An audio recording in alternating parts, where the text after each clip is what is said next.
Um, Hello, everyone.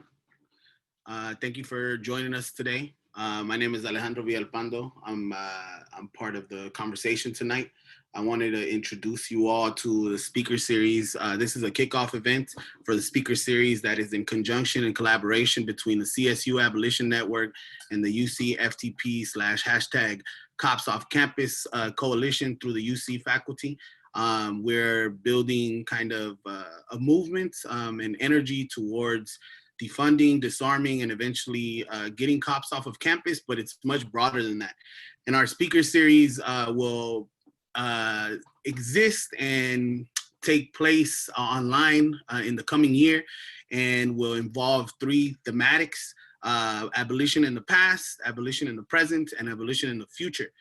Generally speaking, we have another date planned for a speakers event featuring Akila Nant, and it will be on the history of policing at the CSU and possibly the UC system, and that will take place on Indigenous Peoples Day, October 12th. So please be on the lookout for that. It's my pleasure today to introduce a dear friend, a colleague, a comrade by the name of Dr. Charles Sepulveda. Dr. Charles Sepulveda is a professor at the University of Utah. He is a member of the Tongva and Ahashimen people. And he is in the Department of Ethnic Studies. He earned his PhD in Ethnic Studies at the University of California, Riverside in 2016. He grew up in California in the San Jacinto Valley, attended community college, and graduated with a BA in American Studies from UC Santa Cruz. His fields of research and teaching include California Indian history, ethnic studies, Indigenous feminist studies, and California history. And he's here to do a land welcome / acknowledgement and to start off our speaker series in a way that reflects that we are guests on these lands, and in an effort to be in service to the long sustained project of Indigenous sovereignty and Indigenous liberation on these occupied and unceded territories of the Tongva. So thank you so much, Charlie. Miha netwanyane Charles Sepulveda tahatneha noma tongvane nomha koi none ahashimenha yaitneha anang ere ekwa won. Hello everyone, and welcome, at least virtually, to Toangar, the homeland of the Tongva people. I begin in the Tongva language by introducing myself as Tongva and Ahashimen, two tribes from Los Angeles, Orange, and Riverside counties. I was asked to provide a land acknowledgement a few days ago by Dr. Villalpando. Alex said that he would be having a conversation about abolition with Dr. Dylan Rodriguez, and I couldn't pass up the chance to be in conversation with my old friends and mentor from UCR. I said I would provide a land acknowledgement, and then I thought about what I would say and asked if 5 to 10 minutes would be okay. I asked because I don't do land acknowledgements.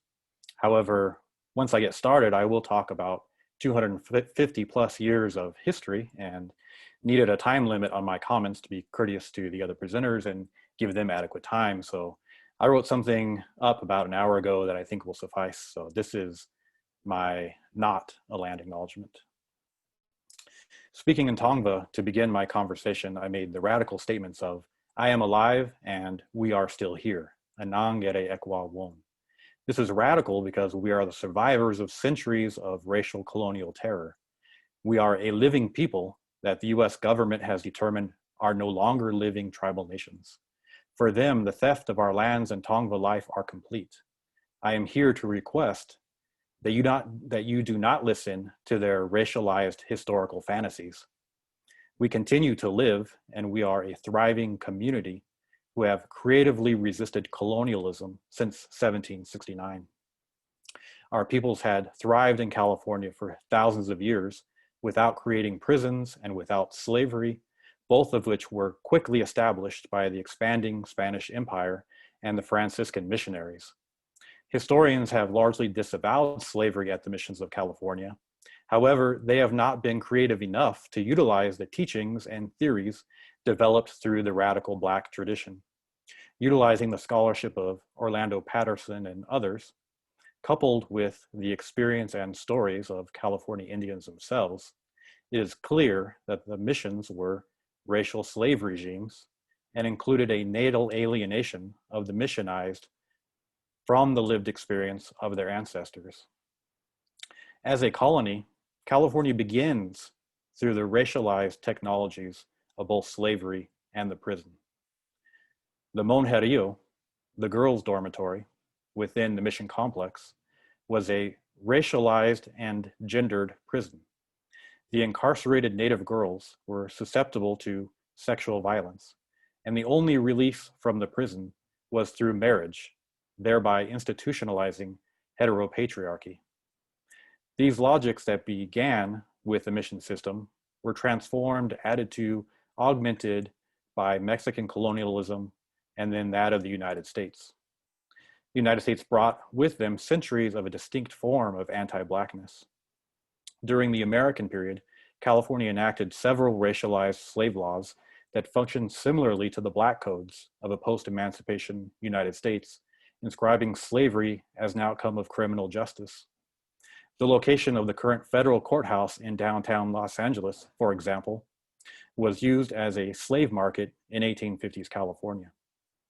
The Anglo-Americans continued a logic originating in Spanish California that separated Indians into the Indians of the Sierra, the so-called wild Indians, and the mission Indians, those who had been converted to Christianity and whose labor the settling of California was dependent upon. The wild Indians, as the Americans imagined them, were often subject to death, while the mission Indians were viewed as a cheap labor source. Much like the Black codes, Indians were susceptible to vagrancy laws, arrested, and forced to labor. Much of their pay was in alcohol, creating a cycle of criminal justice that exploited their labor based on their race. I want to go back to the Tongva language real quick that I began with before I finish my not a land acknowledgement, done in relation to the theme of the conversation between Drs. Rodriguez and Villalpando. In Tongva, the word I used in many of the sentences I said include the word to be. For example, Yaitne ha means I am alive. The ha in the sentence means to be. It is like a breath, a life, a living thing with action and movement. The being is an important part of being human, a human being. But through white supremacy, we were not viewed as human beings, but merely human, as objects like our lands to be consumed, converted, and controlled.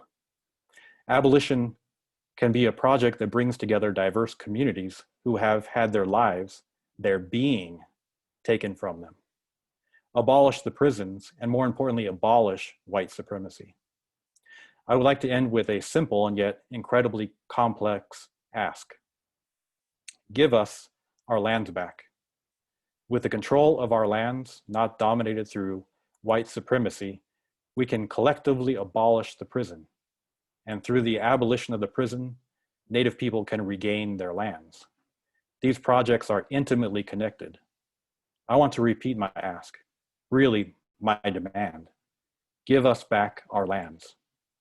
Acknowledging you are on Indian land is a great first step, but let's move beyond the land acknowledgement. View us as human beings. Give us our lands back. Oweshkoneha. Thank you. Thank you so much, Charlie.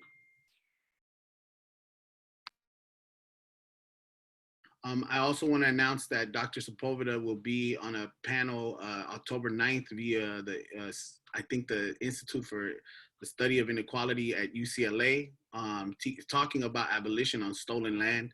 That information will be available on the Eventbrite page for this, and will be disseminated throughout the multiple networks and platforms that we have. So highly encourage you all to join that conversation. And thank you so much for the words and the history, Charlie. And again, my hope is to be a good guest and have this be a good offering to the people and the stewards and the ancestors and the relatives of these lands.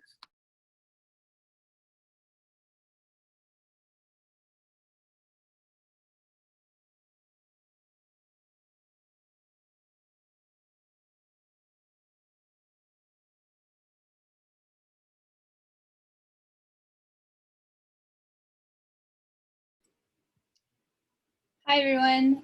Before we continue on, I just want to give you a few pieces of information about kind of the logistics for tonight. So you might have noticed that you don't necessarily have a chat. So if you want to ask questions or make comments that the panelists will be able to see, then you can use the Q&A feature. So you can search on the bottom bar, you should see Q&A. Click it, it should open up and you type in a question. So we'll work with you on questions. So we'll try to get all of them. Panelists will address select questions during the session. We'll try to kind of round those questions up and make sure that they're topically specific and pepper them in throughout the talk. If we don't get to your question, the panelists will try to, we'll make sure that they're at least available after the session, and there should be resources that deal with some of the questions that come up that we don't talk about during the session itself. So that's kind of the logistics of the event, and then any questions and the recording itself will be available. So the Eventbrite page is going to be the hub, and I'll make sure that we keep it updated with all of this information. You can go back there and check it out. So it is my honor to introduce our two panelists / speakers / wonderful humans for the evening. First is Dr. Dylan Rodriguez, who is a professor in the Department of Media and Cultural Studies. He was Academic Senate Chair from 2016 to 2020 at UC Riverside. He's a founding member of Critical Resistance and served as the chair of the Department of Ethnic Studies from 2009 to 2016 at UCR. He has authored many books, or should I say multiple, right? But he has authored multiple books, including his most recent upcoming publication entitled White Reconstruction, Domestic Warfare and the Logics of Genocide through Fordham University Press. So welcome tonight to Dr. Dylan Rodriguez. Also, the MC up to this point, who is handling all of the things, is Dr. Alex Villalpando, who is an assistant professor in the Department of Pan-African Studies and Latin American Studies, program of CSU Los Angeles, or CSULA. He received his PhD in Ethnic Studies in 2018 from the University of California, Riverside. So I see a connection here. He is a born and raised community member in South Central Los Angeles. His academic and political work centers in the resistance of Black and Indigenous communities in the Western Hemisphere, with a special focus on Central American, Isthmus, and diaspora. So welcome to both of our panelists tonight. We're looking forward to a great discussion. Thank you so much, Missy, and Shannon, who is also a co-organizer of this event and in this series. And thank you so much, Dylan, for spending a little time with us. We also want to draw your attention to some actions that are happening at the UCs and the CSUs tomorrow in person on campuses. This is also an effort to draw attention to the move to call for cops off campus at the UCs and the CSUs. And I just want to repeat that because I think it's really important. And I just want to say and add that, I met Dylan in the summer of 2010, right? And I think I had seen him speak a few times before that. And I was drawn to the energy, but also the words and the spirit of his work, right? He's very generous, mentor, advisor, right? And committee member, and just pushes folks to kind of think beyond the kind of limitations that this world has placed upon so many, right? And so I'm really grateful and honored to be having this conversation with you, Dylan. I have a question to start us off. One of the questions that I think is important for students and young folks who are here in attendance, and really anyone who's in attendance, right? Especially in this moment when abolition has become a buzzword, right? Attached to this notion of defunding. What drew you to this kind of political, organizational, social, cultural vision and practice of abolition, right? Like, what in your life led you to this? So I got to tell you that the way that you just introduced the question really echoes with me, because one short way to respond to your question would be that I felt that I had no choice, that I inherited and existed in a particular historical moment with a particular community, privileged to be in a particular community of people who pulled and tugged and called and critiqued and cajoled and nourished and supported me to grow, and that moving into the work, this long historical work of doing abolitionist praxis and pedagogy and activism and thinking and writing and talking became an obligation. It wasn't really much of a choice, and I'll talk about that in a second. But first, let me start by saying that the honor is deeply mutual. I'm so pleased to be talking to all you all, especially to Charlie and Alex. I mean, Charlie, I loved your introduction. I sent you that in the private chat. I think your introduction is so significant. It crystallizes why I've resisted doing the ritual land acknowledgements for a number of years now, and instead I wrote something when I was the chair of our Senate to introduce all of our Senate events, which I preferred to name as an anti-colonial statement. So it's more than just acknowledging the fact that you're on occupied, colonized land. It's actually calling people in the place to commit to an anti-colonial praxis, which is, I think, deeply resonated by your introduction. So thank you for that, Charlie. And then being in dialogue with Alex is really, really moving and meaningful for me. Having just been 10 years, huh? It's been 10 years. It's something else. So just being with somebody as they enter a program, developing a project, and then executing that project, and then becoming a colleague. It's such an incredible experience. I can't even get my head around it, right? So it's just this is one manifestation of our being colleagues that is really deep, and I'm never going to forget it. So I just want to say how much this means to me, just these, these next 70, 80 minutes that we spend together. So coming into the work of abolition, I'll say I entered it as a student. I would call myself an apprentice, would probably be the best term. I had started working with my professor, eventually became one of my graduate school mentors, Angela Davis. She called me on the phone back in the day when we used to have physical answering machines with actual tapes inside them. I came home to my apartment one day. There was a message from Angela. She said, "There's a meeting at my house next week. We're trying to do some organizing around this project. We're trying to get some folks together that are doing work against the prison industrial complex." This is the summer of 1997. And so, as probably most of y'all that are here know, if Angela Davis calls and asks you to do something, you fucking do it. All right.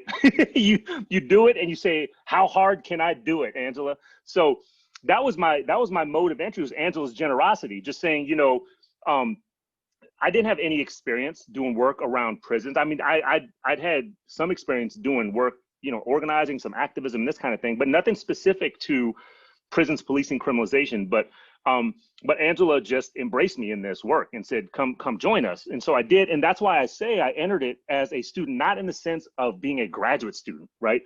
But being a student of this history and of this movement and of this collective creativity that people in the room were veterans of. People in the room were mentoring me around this stuff. They had extraordinary patience because I didn't know shit. So I was learning. And also I'll add this to it, because I know a lot of people on this call can probably relate to this.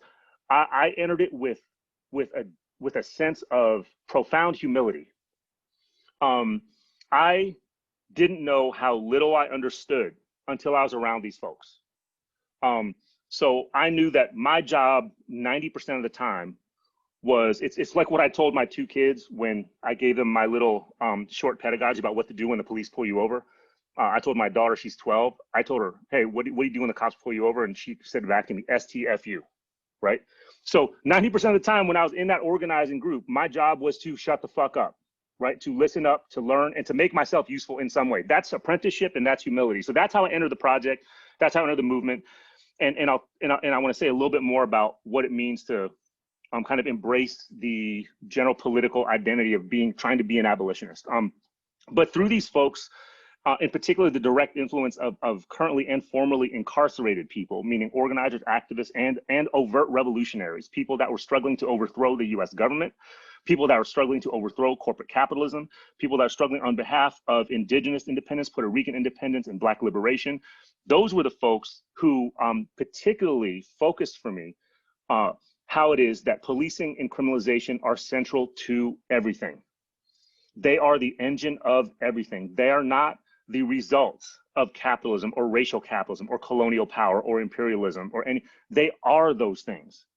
You can't have any of those massive local and global orders of power, of so-called social order, without targeted policing, criminalization, and incarceration. So through those folks, I learned the US is a state of perpetual war. That war is not merely global and imperial, it is hemispheric and domestic. It is right down the street. My old friend and collaborator and fellow activist and really mentor in a lot of ways, Dorsey Nunn, who's in the Bay Area, he's the first person I heard say out loud that the prison industrial complex and policing were a form of genocide. He's from East Palo Alto, right? He said, I'm from East Palo Alto. What they are doing to my people, Black folks in East Palo Alto, is genocide. This is the first time I heard that, and it rang true. So the logical response to all that shit is only really an abolitionist response, right? It's a revolutionary response, certainly, but it's certainly, but abolition is the bare minimum. That is the bottom line. So saying that, I want to end this opening kind of dialogue of ours. I think that defining this word abolition is probably the most important political and pedagogical act that we can engage in right now, which is why I am so happy to be here, and I'm so thankful for that question. The reason why it is so important to define abolition is there's kind of two parts of it. One is just something that kind of, picks at me. The other one is more important, right? The one that picks at me is that a lot of folks, and y'all know who you are, and y'all probably know who they are, a lot of folks who have been anti-abolitionist, all right? I use that phrase very specifically. People who think thought until recently that abolition was something stupid or crazy or naive, right? People who have been recently anti-abolitionists, who have insisted on reformist ways of being, of doing work, of thinking even, right? I'm not even talking about people on the ground doing campaign organizing. I'm talking about scholars, right? They can't even get themselves as intellectuals beyond a reformist approach to this problem, right? So people who are like that, people who are deeply attached to liberalism, y'all know who you are, who were celebrating way too much when Obama was president and all that stuff. Okay, so let's forgive each other for that, and let's just, let's take it back and understand, and more, let's understand it for what it was, all right? But the problem is that a lot of those folks who are unapologetically those things, or who were unapologetically those things, are suddenly calling themselves abolitionists. Right? There's no accountability around that term now. And what it does, more importantly, is it muddles the meaning of the term. Now, every fucking thing is suddenly abolitionist, and it's just not. All right, so we can talk more about that. The second thing, which I think is way more important, and that's probably why a lot of y'all are here, is that a lot of us are becoming what I would say would be, what a lot of us are becoming is proto-abolitionists. We are approaching an embrace of that position, but we are trying to figure out what it is. We are becoming abolition adjacent. We are abolition curious. We know that maybe the scripts of social change and reform that we're accustomed to and that we're inundated with are not the solution. They are not going to stop police from killing Black people. They're not going to stop cultural genocide and ecological destruction of Aboriginal and Indigenous people. They're not going to stop any of that shit, right? So I think folks understand that, and they're trying to figure out what it is that they ought to embrace. So I think this is part of the reason why defining abolition is so critical. And I'll end my initial comments with this. Having said all that, abolition is not something that you either are or you aren't. All right. Just as importantly, and I'm saying this over and over now, I think it's become like my own little personal catchphrase. Abolition is not an outcome. Okay, and I realize I got to start saying that in dialogue with some student activists who fit that description of folks who are coming closer to abolition, but we're still trying to get their heads around it, right? And I realized that they were thinking about abolition as this end state. And lots of people have said this. Angela said it, Ruth Gilmore has said it, Mariam Kaba said it, Jalil Mutakim has said it. A lot of people have said this, right? Abolition is not an outcome. I would say, for this conversation, one way to think about what abolition actually is, think about it as an honorable, constantly changing inheritance of radical and revolutionary struggle. Crucially, that is grounded in Black radicalism, Black feminism, and Black revolutionary praxis. Something that is characteristic of that Black revolutionary, radical, and feminist tradition is that it invites engagement from all of us right? But my point here is that to inherit the abolitionist praxis is to be attentive to that deep sense of obligation and legacy. So abolition is collective genius. That's what it really is, right? So what we're doing here is an abolitionist praxis. Like, it is literally what we are doing here. We are actually being abolitionists right now, y'all. It's collective creativity, right? Which means that it's not just organizing in the traditional sense of activist organizing. It's creativity in all of its forms, in dance, in song, in child rearing, in partnering, in community building, all that shit, right?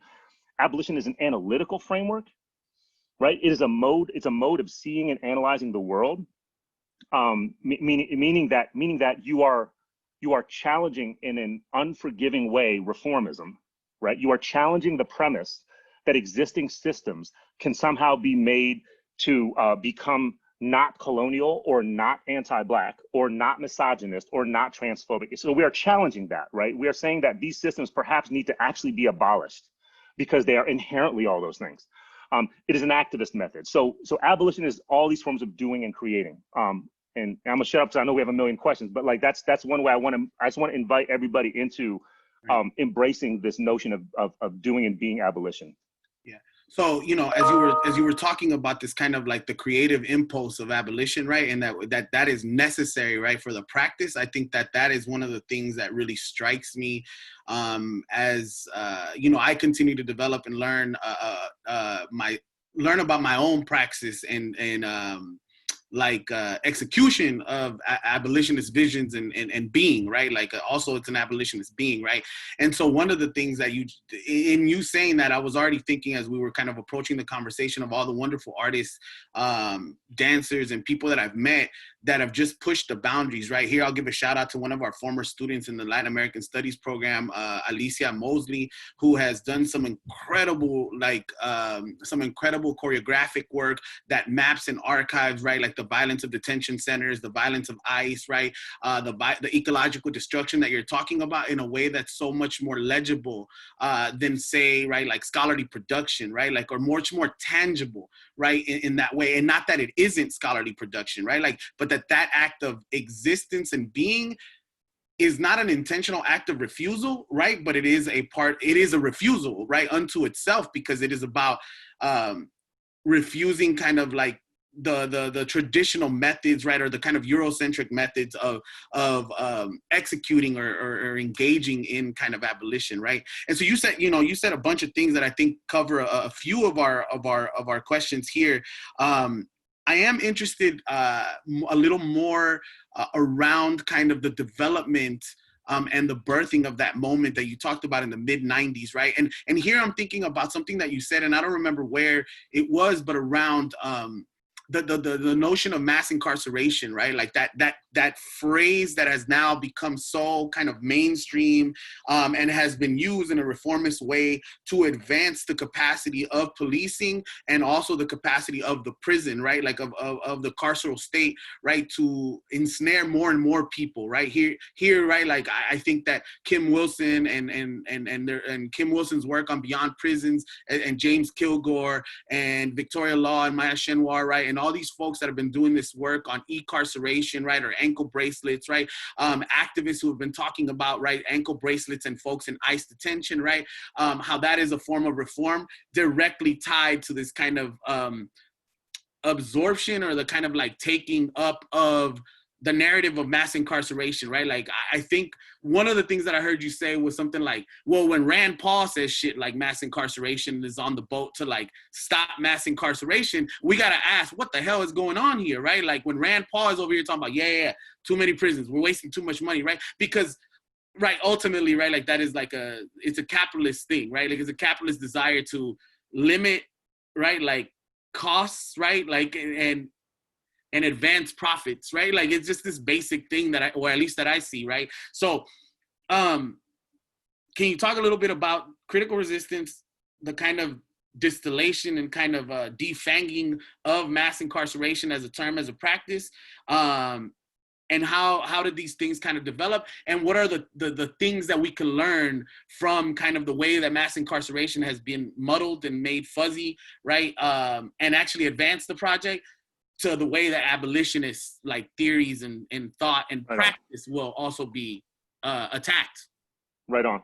Right. So I'll start by being generous about it. Right. So sometimes people mean something other by the phrase mass incarceration than the way I'm about to attack it. sometimes when people, yeah, you can tell, right? You can tell some people say mass incarceration. What they are talking about is mass Black incarceration. That's what they're actually talking about. So I want to talk about a certain mainstreaming of that phrase. My critique of some of Michelle Alexander's, well, actually a lot of Michelle Alexander's book, The New Jim Crow, which I think really probably is primarily responsible for popularizing the phrase mass incarceration. My critique of that book, I won't repeat too much here, but I will say that in acknowledgement of Michelle, I think her position has moved much closer to abolition since the publication of that book, which I think has also been about 10 years. So I want to acknowledge her for that, and I appreciate that of her. I think that shows great humility on her part to move her position toward closer to abolition since the publication of that book. But here's the problem that I see with the phrase and the mainstreaming of this rubric of mass incarceration. Well, first of all, what does it mean to stop mass incarceration? At what point is it no longer mass? All right. Is it a matter of simply having equal proportions of Black, brown, indigenous, women, white, queer, and trans people incarcerated, criminalized, and locked up as everywhere else? Well, that'll never happen. Not in the United States, right? Not in the current United States. But hypothetically, would that then no longer be mass incarceration? Would it mean that instead of 2.5 million people, you had 1.5 million people, which, by the way, is 500,000 more than the number of people that were incarcerated during the time we started critical resistance? All right, we started critical resistance in the mid 1990s, right at the point at which the U.S. Prison population hit that. It went from 1 million to 2 million in the blink of an eye, right? And so part of this is just trying to break that phrase down and to think about how it gets at liberal solutions off the bat. Saying mass incarceration means that the struggle is for a more rational, a more economically efficient, a more racially equitable, a more gender equitable form of incarceration. It averts the entire problem or the entire question of whether, in fact, this structure of policing, criminalization, incarceration is the way that we ought to be consenting to the society being run, right? It averts that whole question. It distills the problem into a question of mass versus not mass. Here's the other thing. It's not mass incarceration anyway. That's my biggest problem with it. White folks are not being mass incarcerated. It's not happening to y'all. Black folks are being mass incarcerated. Native folks, proportionate, especially to certain geographies in which there's a vibrant Native presence in certain geographies, are hyper incarcerated, right? Black folks, brown folks, Native folks are being targeted. They're not, it's not mass incarceration, it is targeted incarceration. Another term for that is war. All right, so we just got to keep this shit real. Mass incarceration is a liberal euphemism for a state of policing and carceral warfare. So that's the phrase I generally use nowadays. By the way, that's the phrase that that your all's president used last night. In essence, right? He hid behind a couple different words, but you know, the current president essentially acknowledged the existence of domestic war and encouraged white civilian-led domestic war. So I'm not saying anything that he isn't saying, right? I'm just scolding all of us for not acknowledging it, right? And for hiding behind the wrong words. All right, so that's the mass incarceration piece. And I just think we gotta be really careful and maybe probably stop using that phrase. And then this helps me kind of contextualize what we were trying to do when critical resistance got kicked up. At that point, the phrase that we were using was prison industrial complex. That was a way of acknowledging how it was that prisons in particular, but also jails, detention centers, et cetera, were caught up in this pretty much a fairly symbiotic network that helped reproduce racial capitalism, that helped produce electoral campaign victories, that was tied into, you know, different forms of private industry, not private prisons, but that industry was involved with running prisons, right? And it had nothing to do with producing profit, right? It had to do with just massive warehousing of people and creating what Ruthie Gilmore calls geographic solutions to social, political, and racial problems and economic problems. So we're using the phrase prison industrial complex, and it's interesting how it was that at a certain point in the early 2000s, I would say, the language started to shift, and then it became mass incarceration, which is this nebulous this nebulous thing, right? What mass incarceration really points at then is the need for militant reform of criminal justice policy. That's what mass incarceration says. The prison industrial complex analysis was much more conducive to abolitionist conclusions, because what it meant was that if you were going to disentangle all the things that compose the prison industrial complex, you are literally talking about a different world, right? If you were going to disrupt the PIC, you disrupt America, right? So that's the antagonism, right? And then what this teaches us as a valuable and incessant lesson is the power of liberalism to appropriate radical and revolutionary rhetorics, analysis, praxis, pedagogy, and thought. I was going to say, as you were talking, Alex, about the importance and the centrality of different forms of art and performance to all this work, right? But you also, I like how you qualify it. You were saying, you even said, this is not to say it's not scholarly, right? This is something I want to harp on that for a second, because part of what being engaged with this community of abolitionist people, including you all for all these years now, God damn, it's been a long time. It's been 25 years almost, is a deep appreciation for folks who don't necessarily have a college degree, right? Definitely don't necessarily have a graduate, who are maybe high school educated, many of whom are actually not, right?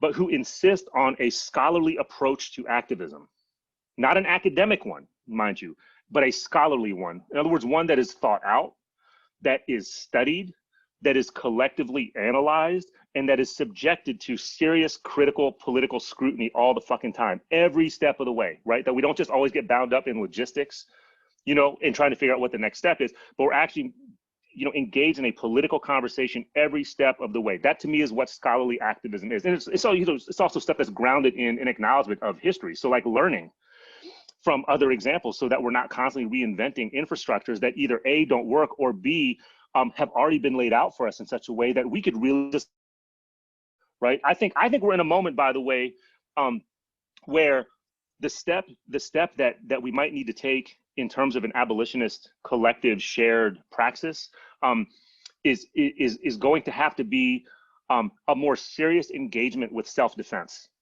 with abolitionist notions of self-defense. And I'd love to talk more about that, but I think we need to be really thinking about abolitionist notions of collective. And I'm not talking about, you know, protecting yourself from a home invasion. That's not what I'm talking about. I'm talking about collective and communal notions of self-defense, especially in light of what went down last night, where that man told the Proud Boys to stand by, right? It wasn't just the Proud Boys he was saying that to, it was all them. So we really need to be thinking about self-defense, and we need to be thinking about what it means to be involved in a kind of historical to be ensnared in a historical fabric where these folks are not only conducting profound state repression, but are actually encouraging their grassroots on the ground to engage in civilian guerrilla warfare against us. So yeah, there's all that. Yeah, no, great. One of the questions that kind of trickled in right now, there's a couple questions. One of them is, what is your critique of the Michelle Alexander thing, right? Like, but I think you just gave it, right? So to that question, I think part of it is that there is no kind of real understanding that this is an act, right? Like the rise of mass incarceration, as it's termed, is an act of warfare, right? Is an act of terror unto itself that ripples beyond the walls of the prison itself and into our communities, right? And I want to share a little bit about that in terms of the ways that criminalization, right, impacted me. You know, I was arrested at 19 years old, and I was arrested again at 20 years old on non-violent, right, like charges, right? But at one point I was facing a felony as a kid. That really undid a lot of my 20s, right? In a lot of ways, right? It upended kind of the vision that I had, because I had been so raised within the understanding and a culture of carcerality and punishment, right? Like that whole culture of in high schools where you think about your permanent record, this is going on your permanent record, or if you can get expelled, right? That felt like an expulsion from possibilities when I was arrested, right? It just felt like this huge stigma and shame, right, around that. And I know we have students who are formerly incarcerated and formerly criminalized students who share some of that, because I know, because we've talked about it, right? And especially through the CSU system, we have a lot of system impacted like folks, right? And so one of the limits, right? One of the limits of these things, right, of kind of not calling it warfare, of not thinking about it as violence, right? Like that goes beyond the body, is a spiritual violence and is a cultural and connective, like it's a violence on our connective tissues in our communities, right? That's the limit of just thinking about mass incarceration the way that it's thought of in the more mainstream, right? Another question that we have here is how we describe liberalism and neoliberalism, right? And then there's another question that I think we'll get to moving forward, right? But so those things, right? Liberalism and neoliberalism, I think we can, we'll be moving forward, and both of those questions I just want to kind of hold off on because I think they'll be addressed moving forward. We have some questions on the docket. You've talked so eloquently and written so brilliantly around the notion of policing, right? Or the misinformation or kind of misconceptualization of policing, right? Like that there is kind of some sort of like some like kind of to the same logic or the same like ways that you're approaching like mass incarceration, right? Like when would it be cool, right, to have X amount of people, right? Like is there a numbers game, right? Like when would it be cool, right? Like policing and police brutality, right? Like if there's a line with how aggressive police could be, right? Like, and we can find like a good point of like how they can like, you know, maybe they'll beat us without bruising us, right? Or maybe they'll just beat us and not kill us, right? Maybe they will, you know, just point the gun and not pull the trigger, right? Or maybe they'll just tase us, right? Like maybe. Well, you know what 8 Can't Wait said, right? 8 Can't Wait had that little provision saying that you got to talk somebody through it as you're pointing your gun at them. I mean, as a cop, that cops are supposed to. I have a whole thing on this 8 Can't Wait thing that I could use as an example. But yeah, absolutely. Right. So that if you can kind of untangle a little bit more about that kind of policing versus police brutality, or that there is no versus, right?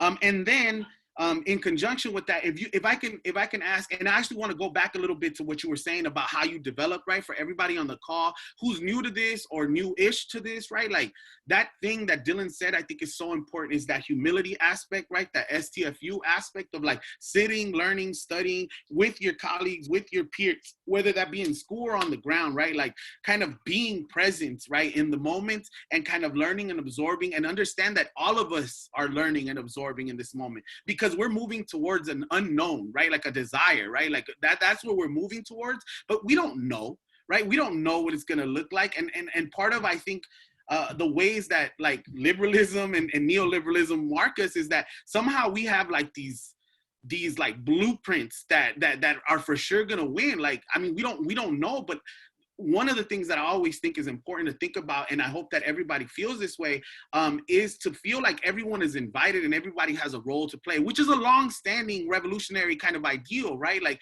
everyone has a role to play, right? And so abolition really is an invitation, right? Like to undo the things that have oppressed us for so long, right? So I wanted to kind of come back to that for everybody here, right? Like, because I know that if I was a student, a young person, I'd be listening like, whoa, you know, this is so cool. How do I get to that point, right? Like Dylan didn't start like this. I didn't start like this. I didn't have the words, right? I had the lived experience. I was, man, fuck the police, right? And that is the beginning of my political foundation, right? Like that there was Black culture production, i.e. NWA, who said, fuck the police. And that resonated so much with me that I was like, absolutely, right? My dad would bring me out sometimes and be like, who do you hate? Like, you know, when he would be playing cards and shit and doing his like, you know, Friday after like working in the factory type thing, he'd bring me out, who do you hate? And I'd be like, the police. Like it was a little joke that everybody said, right? Like, and I was like 7 or 8 or maybe 5, I don't really remember, but I was a kid and he thought it was so funny, but it's because my dad was a Mexican undocumented man who had to navigate and stay away from the police. And so when we felt them around us, it was a scary thing in South Central that he could get deported, right? Like that was a real kind of lived experience for me. So that shaped me. And now I have other words and visions and I continue to learn about that. So I just wanted to say that to everyone here, right? Like none of us started here.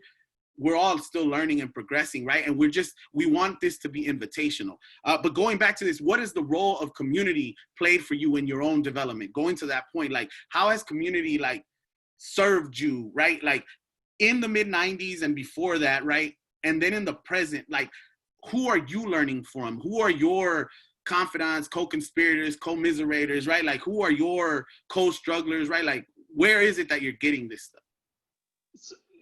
I have a really direct answer to that, that I think I still am absorbing the significance of it after all this time, which is that throughout that whole period of time when I was in this moment of formation toward becoming someone who embraced the abolitionist responsibility and obligation, the folks almost entirely who were around me that were engaged with me in different ways were feminist Black women, radical feminist Black women, radical feminist Black women, radical queer and trans people, radical revolutionary, incarcerated and formerly incarcerated people. Those were the folks who primarily formed that particular abolitionist community, or maybe proto-abolitionist or abolitionist adjacent or becoming abolitionist community, way more than any conventional vision of a bunch of cisgender hetero dudes just like running shit. It was kind of the opposite, right? In fact,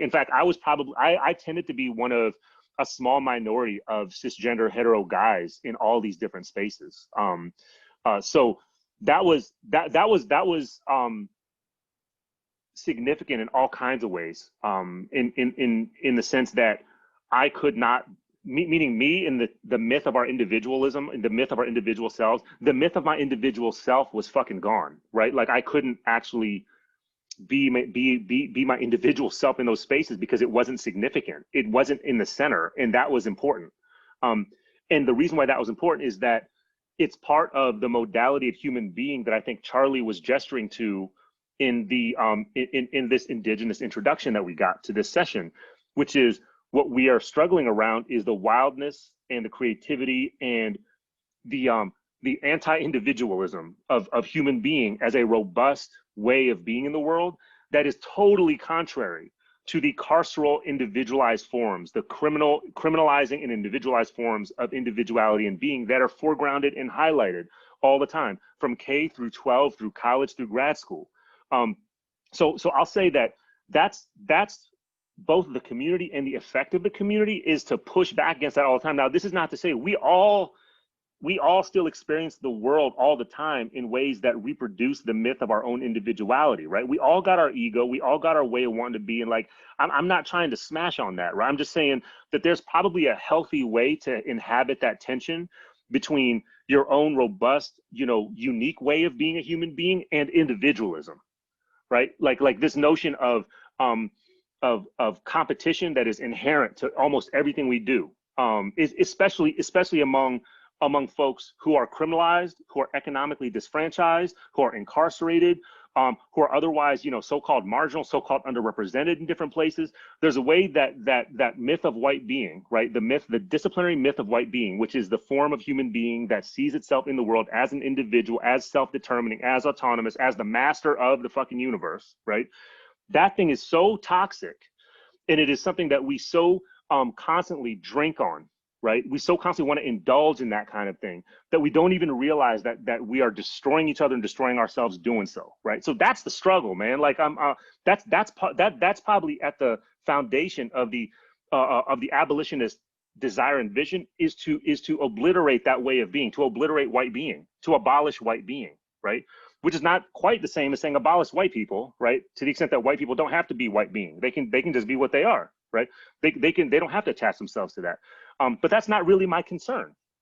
My concern is with the community of people who I'm concerned, who I'm in with, who I'm struggling with, I'm fighting alongside, and kind of going back and forth with to figure out how to push, our particular moment closer toward that on the ground practice of abolition, right? Again, abolition is not an outcome, right? It's a constant everyday practice. How do we build a critical mass of people so we are actually living in an abolitionist world? Beautiful.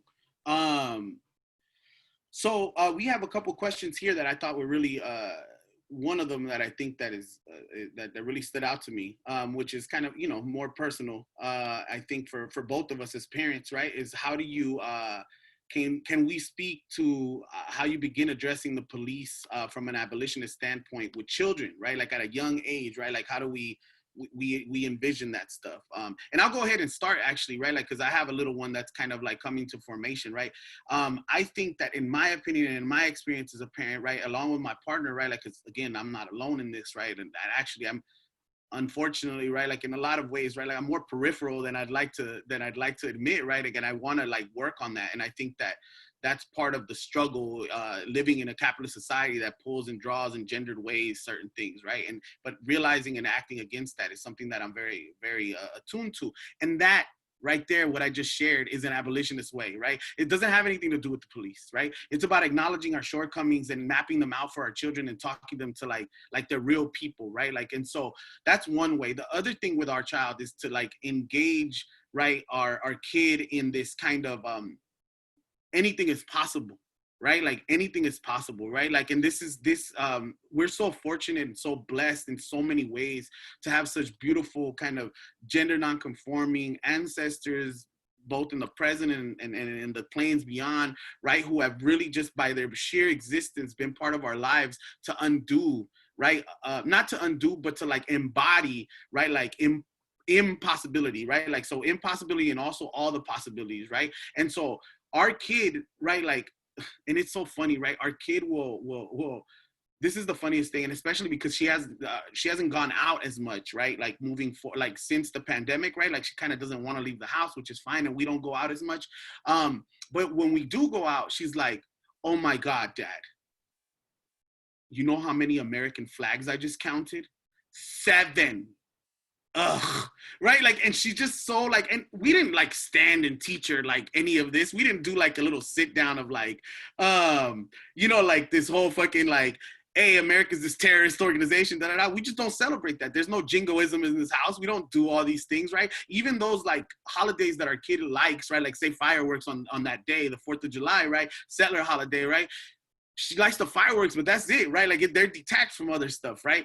And so, it's that stuff, right? And then the other thing is like, my kid like knows that when she sees the police, like it's this kind of like, they're not good, right? Because my partner is a therapist, because we kind of engage in the care work and centralize that, right? So to me, that's how you engage that other conversation. That conversation is actually secondary. When you create the frameworks and the founding of love, generosity, care, respect, dignity to your children, and tell them that the entire world is possible, but really try to embody that and check your own self, right? Because a lot of the shit when we are parents is about us and not them, right? Is to open them up to be like, that I don't like, right? Like, so when they see like oppression or aggression from police, right? Even in the way that they move, right? Because we know that police have a certain move to them. They're like, oh, I don't like how they take up space. My kid is very much like that. So I share that with you all. Hey, she's like that for now. For now. It is on the other side over here. For now. Hey, no, I'm gonna tell you something, because the way I wish my parenting experience stayed the way that yours is right now forever, right? Because here's the other part of this that I know a lot of y'all are feeling me on. This intersection between child rearing and parenting and the police. It's about struggling with the ways, number one, we end up policing our children, right? Especially and despite the fact that we identify as abolitionists, right? But here's the other piece that fucking kills me all the time. How police and policing infiltrate my fucking kids, right? Like these two people who live in my fucking house, right? The police and policing infiltrate the hell out of their ways of seeing the world, out of their ways of interacting with me. But they're smart enough that they also know what my significant other and me are about. So they'll turn that shit on us in the flip of an instant, right? They'll say, you're being like a cop, you're being like a warden. And I'll have to kind of own that, right? Because I'm like, oh, okay, yeah, you're probably kind of right about that. But you fucking deserve it. Pay, do the time. So I'm saying it's a struggle, man. Like it's a struggle. So I'm saying that's why I think the notion of humility and all this is so critical. And this is another part of this abolitionist modality, this abolitionist way of being that I think is profoundly underrated, right? That if what we're talking about is the abolition of white being, the abolition of this myth of the individual, the abolition of the notion of fully autonomous individuals, right? If we're talking instead about a robust and radical notion of self-determination that builds on indigenous notions of self-determination, then what we're talking about is a centering of humility. And if we're talking about our engagement with others, including not just children, but including others who occupy maybe a structural position relative to us where we have power, all right, where we have power. So meaning for those of us that are teachers, it's our students. For those of us that are managers in the workplace, it's the people we are managing, right? If you're a landlord, it's your tenant. So like there's all these structural power relations we occupy. given that those structural power relationships are there and they're not easily disassembled by individual choice, right? But they're actually structural problems that require structural challenges, then part of an abolitionist way of being in those things, and I'm talking about the level of parenting and child rearing, is to acknowledge how bad you're fucking up all the time, right? Nothing shuts up my two kids. Don't let them hear this. There's a 16-year-old and a 12-year-old in this house. They're about to be 17 and 13. The only thing that will shut them up sometimes when we're going at it is if I tell them, yeah, you know what? I really did fuck that up, didn't I? I apologize to you. And then it's just, shit gets real quiet. Then it's like, oh, okay. So now what? Right? Okay, so how do we move forward from this now that I'm telling you I fucked that up? And so, by the way, sometimes I know that I really didn't fuck it up. Right? I think what I did was actually right. But I'll say that because they're pissed that I'm trying to not be a human being toward them. Right? That I'm like waging my war of authority, of parental authority, and they're hating it. And that's their job. Their job is to resist that, right? They're feeling like I'm locking them up, and their job is to break out of that. I got to respect that at some level, even if I think they're wrong. So part of this is just acknowledging, this is the sense of humility I'm talking about. That I was taught from the minute I got into that community of people who were moving me toward abolition, right? Is the sense of humility. We're saying, okay, so you sometimes have to just do that and be that in a real way, and say, and sometimes it's a matter of also performing it, right? It's not just feeling it in your heart. It's actually just saying, all right, I'm a human being. I fuck up, and I need your assistance in helping me figure out how to fix this, right? And that, to be honest, that's at the heart of all these different forms of community accountability and justice that folks are beginning to get more familiar with, including notions of restorative and transformative justice, meaning especially feminist-driven and queer and LGBTQ and trans-driven notions of transformative justice and community-based justice and restorative justice. It's about that kind of ethic, which is to say that we break our kind of ethical relation to each other. We commit violence on each other. We exploit each other. And so now we know that we're in a condition that has encouraged us to do that to each other. So what does it mean to look at this with a sense of humility and to center humility in our notion of justice, right? There's no easy answer to that, all right? I'm not saying that. Like, I'm down with certain notions of revenge, not criminal revenge. I'm down with certain notions of revenge against oppressive systems, okay? So I'll say that out loud. I don't think that's the outcome. I don't think that's the ultimate goal, but I'm borrowing that from my good friend Glenn Coulthard, who said that to me once out loud. I was like, holy shit, you just fucking liberated me, because now I feel like I can say it too. So I understand the limitations of that. So I'm not dispensing with that. And I'm not going toward this kind of naive hippie-like notion that we should all just embrace each other after we've hurt each other. That's not what I'm saying. But I'm talking about centering a sense of humility in our structures of community, in our structures of accountability, and especially structures of justice and safety as well. That to me is what an abolitionist view encourages us to do and encourages us to try to figure out. Yeah. Thank you so much. I wanted to then get to this question of reform, right? And really one of the things that I have here is, how would you define reform, right? Like as a kind of political vision, right? And a political practice, right? And here reform, I'm not talking about just prison reform or police reform, but also like cultural reform that occurs after, right? Like what Clyde Wood says, and what you map out in the new book around the post-civil rights movement, right? Like this kind of reform of what you're mapping out as the period of white reconstruction, right? Like, and what that means, right? But so what is reform in that sense, in that period, as not in terms of like your critique, but like, what do you think it was meant to do? And then what animates these desires, right? Like what animates kind of like the political like desire and investment from kind of mainstream politics, right? And politicians and pundits and kind of this neoliberal class, right? And I guess here we can kind of answer the question or address the question here of what is liberalism and neoliberalism, right? And again, right, like this, for the person who asked and anyone who's curious, right? I think that we can map that really as in the 70s, right? And in the 80s moving forward, right? Like neoliberalism's rise, not just as a socioeconomic system, but a kind of cultural politic, right? Like a cultural politic that then shapes or tries to shape, right? Like the ways that we think of people and communities, right? Especially in the post-civil rights movement. So again, right, here we have at the center of this story, right, black radical kind of refusals to accept, right, institutional violence and oppression, right? Yeah, so reform is a logic. And I think that's how we have to understand it. Reform is a logic. It's an approach to institutional change that requires and invests in the continued existence of social, economic, political, and legal systems. All right, so I'll say it one more time. Reform is a logic that approaches institutional and social change in a way that sustains existing systems. That in a nutshell is what reform is. All right, so reform, in other words, can be even militantly pursued, right? It can be militantly pursued as militant attempts to change particular aspects of existing systems, including racial capitalism, including policing, including electoral politics, including the institution of heteronormativity, including criminal justice, including the corporate exploitation and evisceration of the natural world. All those things are existing systems. What reform tries to do is to make kind of changes to how those things operate. Okay, it does not seek to abolish those things. It seeks to adjust and change how those things operate. So the desire here, of course, is in large part ideological, meaning it's proto-religious.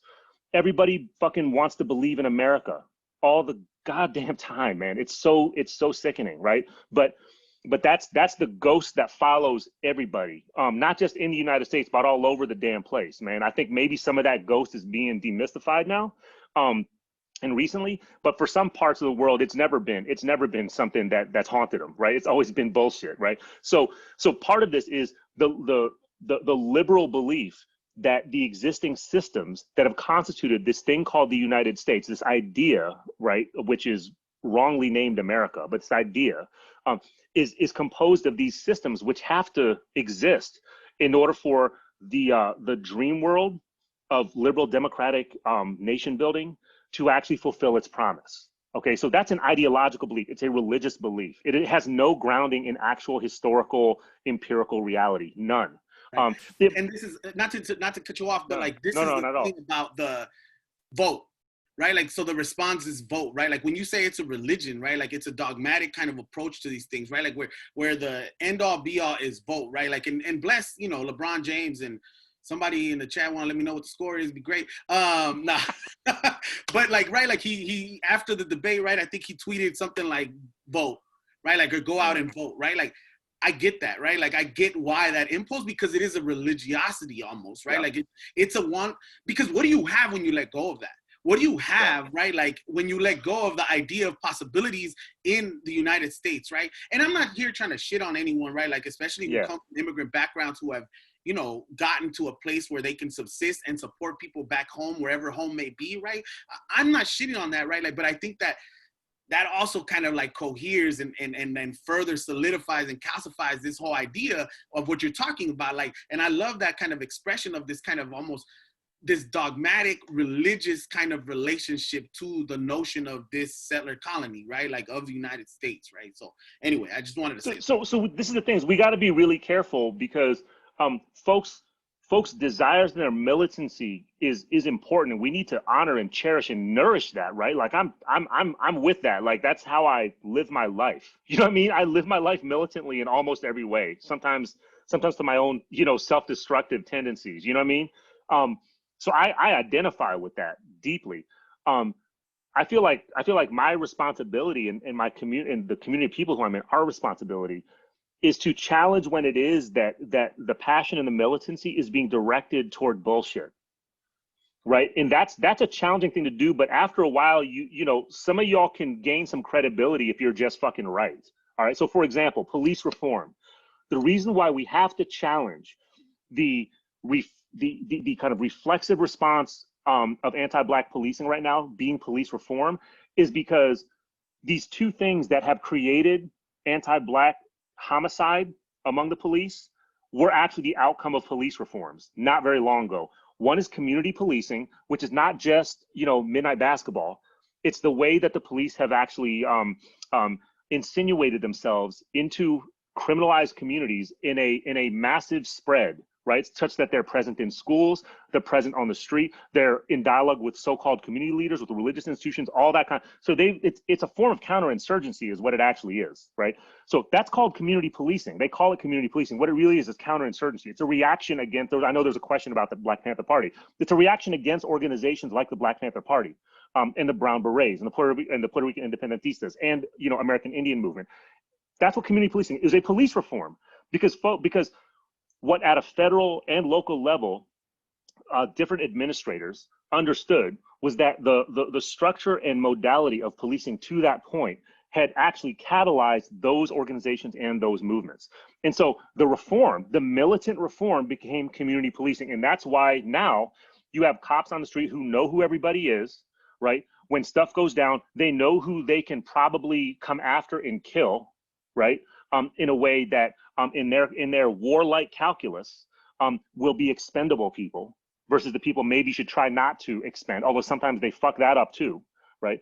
And this is a direct outcome of reform. Reform is a logic, people. It is a logic. What reform does in this case, it actually expanded the tentacles of policing over the last approximately, how long has it been? About 50 years now, a little bit more than 50 years that now you have community policing. That's one thing. The other police reform that people don't generally affiliate with reform is zero tolerance, or so-called broken windows policing, which is the notion that you arrest, like in New York, most famous examples probably are Rudy Giuliani and Bratton in New York City, where they were arresting and beating Black and brown kids for jumping turnstiles on the subways, right?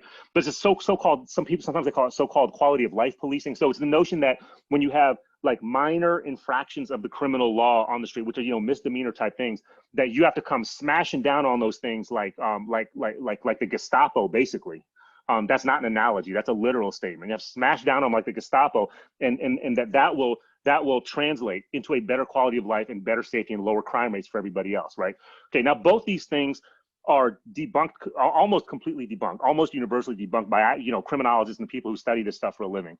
But that's not the point. The point is that what both things came from was the logic of reform, right? That the police had to reform what they did. So this is really why we need to be suspicious of how it is that people's military, I'm including LeBron in this. I admire what LeBron does for the most part, right? When he stands up and he uses his platform, he says certain things. The problem is that, you know, he hasn't been in a community of people who have enough vision to convince him that the ways that he's funneling his energy and his platform toward these kinds of things might be very limited, right? And that's, by the way, I want to back up for just a second before we continue, because I want to say this, because I sometimes come off like I'm completely, you know, this vanguard, hardcore, whatever, about reform. I'm completely on board with approaches to reform that are about trying to limit casualties. All right. I'm just against reformism, right? I'm against reformism, and reformism is the approach that says that reform is either the primary or the only way to approach social change, social justice, or whatever else you want to call it, right? That's reformism. That's an ideological and political position. So I'm against that, right? I can be in favor of specific kinds of short-term reform that might prevent people from dying and suffering, right? That's casualty management. That's genocide management, right? But let's understand that for what it is. That's a short-term need. It is urgent. It is a form of trying to prevent more death and suffering. I'm down for that, but I'm not down for that if what it ultimately does is criminalize and imperil other people at the very same time. And that's almost always what happens in any kind of reform approach, is that we militantly support a particular kind of reform, and then what gets snuck in through the back door and sometimes through the front door are other provisions that will actually criminalize more people. There's so many examples of that.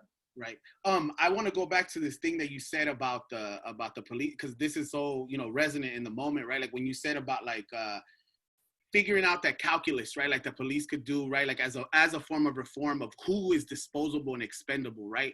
And I think one of the most right, like, because in my community, right, like I am so proud to be from this community before this, but even now in the latest kind of uprising and coherence of a kind of movement against police terror, right, in my community where I've grown up, right, like this kind of rise to kind of refuse that idea of perfect victimhood, of who deserves to be destroyed and who deserves to live or whatever, who deserves to be targeted by policing, right?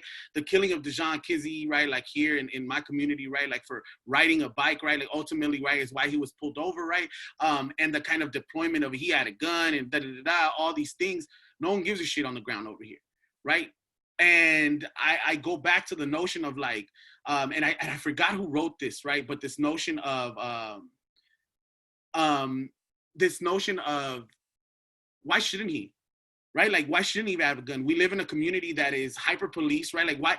So people don't have a right to defend themselves, right? Like going to the kind of compilation that Mariam Kaba and other folks, right, created, like no selves to defend, right? Like that.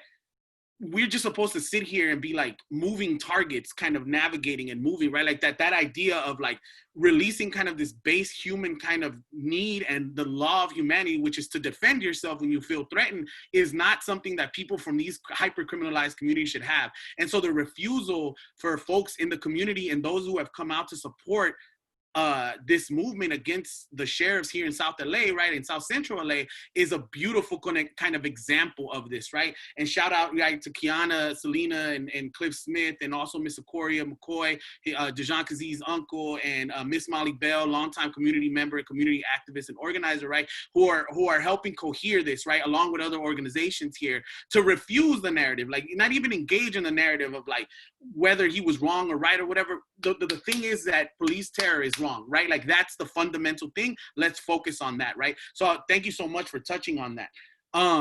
Also just wanted to say that, and I think because you brought up self-defense and people, I think this is a kind of a thing that historically, right, like draws people, right, to the idea. And I think part of it is the romanticization and fetishization of kind of like upheaval in a particularly limited way, right? Like the ways that we remember, right, like the calls for self-defense of Malcolm, right, like in the Black Panther Party and all these different moments and blips of kind of actual kind of antagonism, right, like and forms of self-defense and also offensive, right? Like that's the other thing, like we're supposed to just wait, right? Like we're supposed to just wait and be reactionary, right? Like, but I think that there's like, what can we take from those things? And this kind of segues to this other question that I had for you is, we know that there is this kind of desire and this frame in this world that we exist in where we're expected to kind of fall in line, right? Especially racialized, criminalized people, working class people, working poor people, that we're supposed to aspire to a particular white heteronormative capitalist desire, right, of being, as you described, right, like so vividly,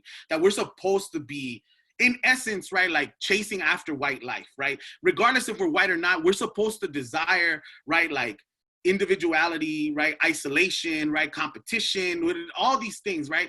And so let's keep that there. And then what should we aspire to, right? And so what movements can we pull and draw from both in the past and in the present? And really what can movements look like, organizations, right? Because we often hear is like organizing your own community. How? What does that mean? What does that look like, right? And thinking back to the kind of ideas of creativeness, right? And creativity, right? Like, because I think that, right, like that shit is limited to the way we understand how to organize, right? Like, it's not just organizing a march, it's also organizing a kickback, right? Like posting up on the block and kicking it with the homies and being convivial or kicking it with folks, right? Like being human and humane to one another, right? So that's kind of, that's a bunch of words, right? Like, so whatever you took out of that, if you can kind of shed some light on.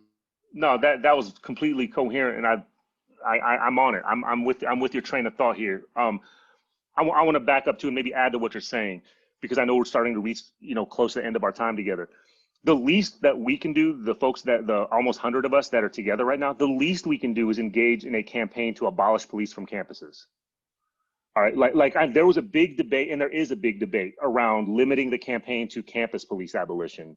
And so that's gonna keep going. But I'm saying, to the extent that there is now a campaign across the UC and CSU systems to abolish police from our campuses, let's understand that is the bare minimum of our responsibility, is to do that. And I want to latch onto the concept and the phrase that Alex just brought up, which is police terror.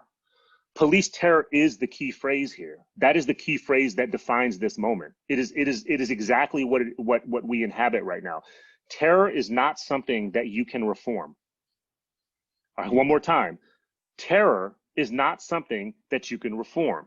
What terror does is it divides the world, it divides the experience of the world, it divides the inhabitation of the world into those who are terrorized in all kinds of different ways, those who inflict the terror, and then those who feel protected by the institutionalization of that terror.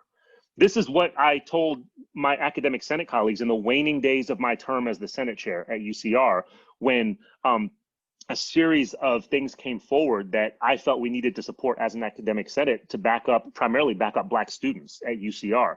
And there was some debate and there was some naysaying and there were some folks who said, oh, it's a little bit too much. And so what I brought forward to my Senate colleagues was exactly this analysis that actually Alejandro, that you just brought forward here, which is what I told my white colleagues. I told them, I understand where you're coming from because you're on the other side of the terror, right? You experience the terror as something that protects you.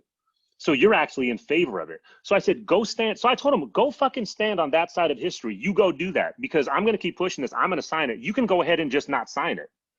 Right. I'm cool. I'm cool with that because then you're being honest to it. And this is the thing about white liberals is they never want to face up to the scrutiny of it, to abolitionist scrutiny in the historical record. Right. They want to be seen as being on the right side of history. That's another kind of opportunity. But it requires an abolitionist analysis. You follow what I'm saying? If I kept pushing with the reformist language, we could have just gone all day. But the abolitionist analysis, to borrow from Alex's language about terror, say like, yeah, you know, you folks are over there on the other side. I'm speaking for the folks who are on this side who are getting you know, immiserated in terror, who feel endangered by the police every day. You're on the side that supports it. So there's that, right? And I know there's a lot of questions and whatnot about self-defense, okay? So I'll say self-defense is an everyday obligation. That is nothing new. I don't think bringing it up now in this moment, if we are experiencing a collective discussion about how to engage in collective, communal, urgent self-defense, if we experience that as something that is inducing our anxiety, then that's another round of analysis that we have to engage in collectively, right? In other words, why is that? Why is it that bringing up a language and a praxis of collective self-defense, why does it induce so much anxiety? And I'm not just talking about the spectacles of state repression coming down on communities that arm themselves, including enslaved and colonized communities that arm themselves to defend themselves against a colonial or slave order. All right, so I'm not saying that. I'm talking about the everyday forms of self-defense that are about networks of accountability and protection among each other. Yes, I am also talking about legitimate forms of armed self-defense, which you can do. I've learned to do it over the last 7 months. I've never been a gun owner until now.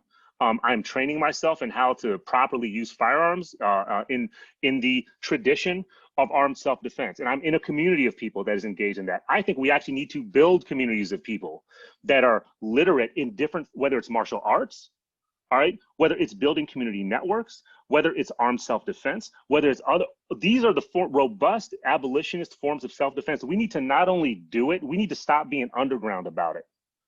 Because these fuckers that are standing with the Hawaiian shirts and the AR-15s that are going ape shit right now because of what Trump said last night, they don't give a fuck about you, right? They are assuming that you are cowering in the corner, right? And that you are ready to be their victim, that you are ready for them to exert their hegemony over your life, right?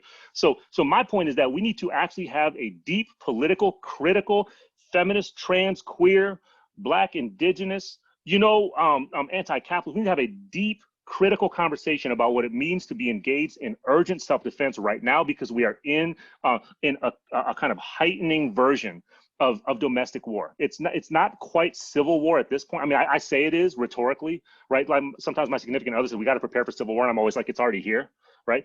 But we're actually almost really there. We're almost actually at civil war. You know, you have all kinds of people, including the person in the White House, announcing, right, telling us that we might be, 5 weeks away from actual civil war. So I think it is irresponsible to not talk about self-defense in all these complex ways. So I want to make sure we understand that, because this is about the wild and beautiful humanity that we represent, that we embody. We gotta protect that. That's our responsibility. and understand, right, like as Dylan said, and I want to echo that there is a history to this, right? Like the Mississippi Freedom Movement was not sitting around just marching, right? The reason folks were able to march was because there was a threat of people who were armed in self-defense. And Akinele Umoja, right, former Cal State alumni and now director of the Africana Studies program at Georgia State University, wrote a wonderful book called We Will Shoot Back, right? There's other book called This Nonviolent Stuff Will Get You Killed, right? Like the history of Robert Williams, right? Like there's all these things, right? Radio Free Dixie. There's all these different blueprints, right? And histories that I think we need to engage in, right? And not be fearful, right? That this is not the ultimate tactic that wants to go to war, right? But the reality is, as Dylan says, right? And I think that most of the folks in this call would agree, there is a war right now. And so again, going back, like for the person that asked, what is the critique of Michelle Alexander's book on the new Jim Crow, is that they're not specifically mapping out that this is a racialized, targeted form of warfare that is causing violence in the bodily sense, in the spiritual sense, and in the kind of community sense, right? Like severing ties of people in the community, right?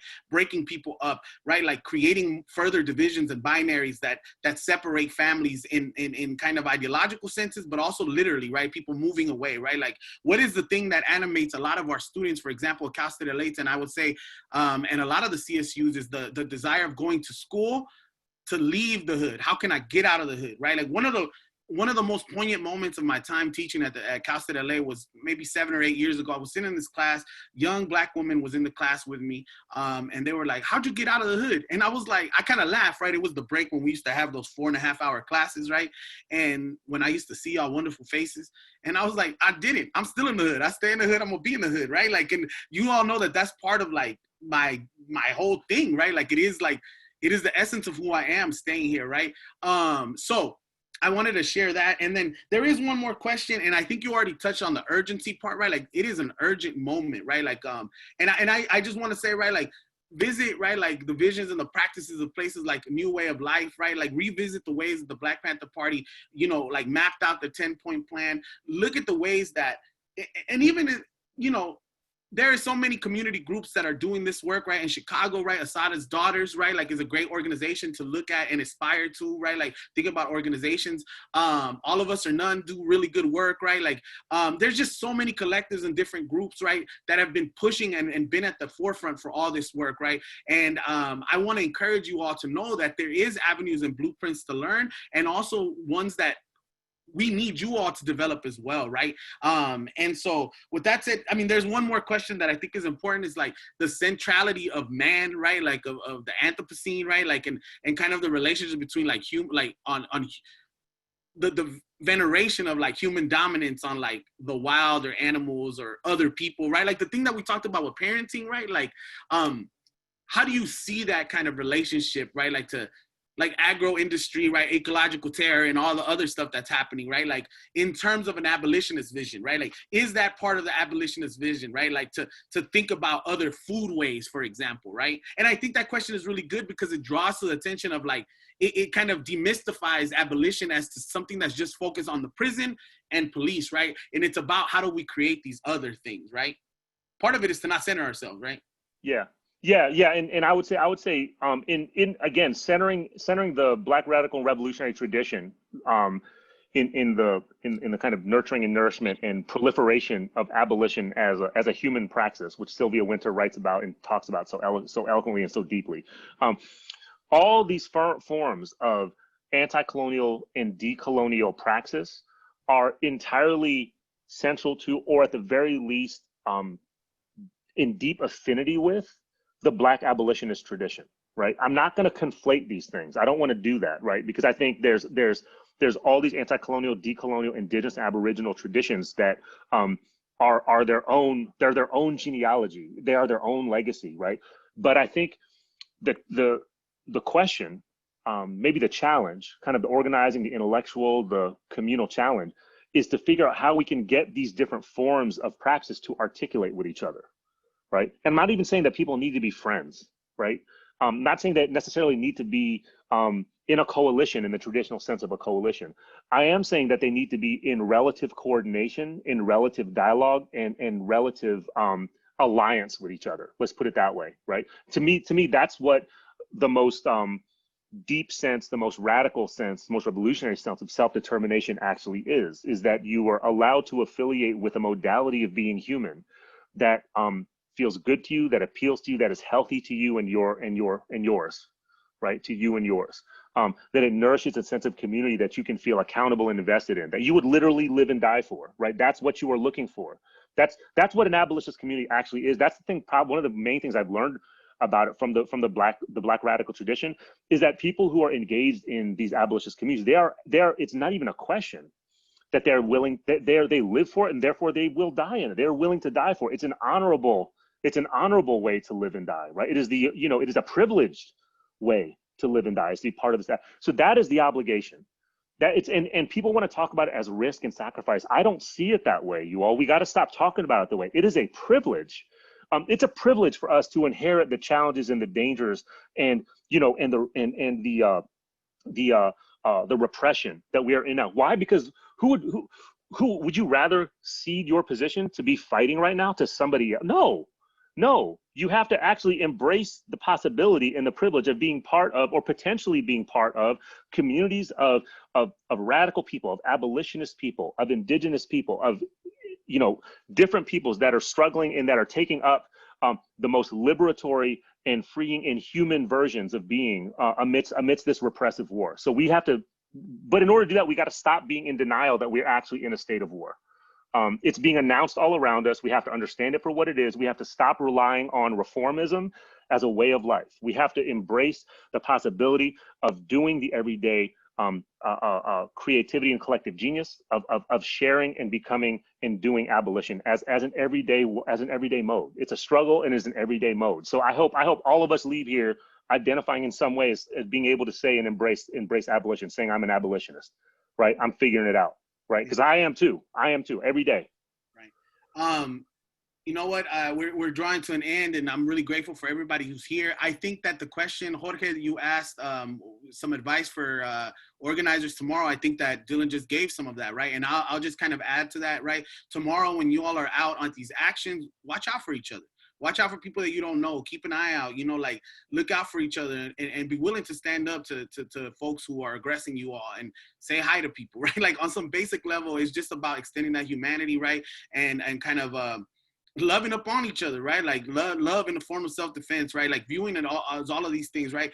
And I'll say this kind of like departing thought is that I think that a lot of folks kind of see, and Dylan touched upon this, kind of like the militancy or whatever, like, oh my God, like this is scary. A lot of the stuff like building with folks in the community, kind of organizing on a very basic level, the classroom, right, where we teach and we inhabit these positions and kind of try to mobilize, share some new ideas and invite folks to the party, so to speak, right, is really rooted in love and warmth. Right, like, so, like, even though, like, we get all intense, like, I'm assuming that there's a few students in this, a few of my former students and current students in this class, y'all know I be getting mad hype, like, in class, right, but, like, it's because I have so much passion and joy, right, and I do see it as a privilege to be able to struggle with the community that I'm with, right? Even as I'm positioned now in a different class position, right? Like than I was when I was growing up, right? Like I still live here. I made a choice, right? An intentional choice to continue to be here and kind of stand alongside and at times if I have to in front of people, right, who are subjected to other forms of terror that I have an ability to navigate a little better now because of this, right? And so, with that being said, thank you so much, Dylan. Thank you so much, Charles, to Missy and Shannon, and everyone who came. Please be on the lookout for October 12th. We'll have another one of these conversations. It'll involve the history of policing, specifically at the CSU and hopefully the UC. We're working on building out a platform where all of these things will be housed. I know Dylan has, there's a YouTube channel, right, like this, that has freedom courses with different people doing all this kind of educational work. We're really trying to with this, we're trying to create and blur and really tear down the walls of what education can be outside of the university. Because a lot of the things that you all just saw, and I want to shout out my homeboy Jason Magobo Perez, who may not be here, but who is a professor at CSU San Marcos. It's about like one of his students responded that these conversations are interesting because you all get to see who we as your faculty keep. Who is the company that we keep. Right, like, and this is the company, the intellectual company that I keep. Dylan, Charlie. It is an intimate relationship, right? It is one that's rooted in this kind of radical, decolonial, anti-colonial, feminist love, right? Like to try to be better, to try to do more, to try to make our work resonate, to try to make all of this, to really envision and inaugurate this new world, right? Clumsily, and we're not perfect and all of these things, right? But honest to God, we're trying, right? Like, I mean, for those of you that ain't theists, right? Honest to the higher power, to the universe, to everything, right? Like, our commitment is pure at this point, right? Like to see this world, right? Because we know the other world, right? We're living in it and we know it, right? So we have a bunch of days of action, a day of action on October 1st. There'll be stuff on the Eventbrite page, and all these links and different talks, right? Highly encourage, if you all can't make them, try to peep them out when they're recorded, but please share them on your platforms, right? That's another part of this, right? We need to expand and build critical mass. So each one teach one, invite folks. And that is one of the benefits of this kind of digital moment that we're living in, right? That we can do this broader and invite people, not just locally. Any last words from you, Dylan? I just put my social media on there. Hit me up. I'm honored to be in community with you all. And I hope to see you, whether it's online or in person or on the street or somewhere else. I'm looking forward to being with you all today, tomorrow, every day. So I'm just really honored. It's a privilege. Thank you all. Have a good night. Go Lakers, go Dodgers. Peace, everyone.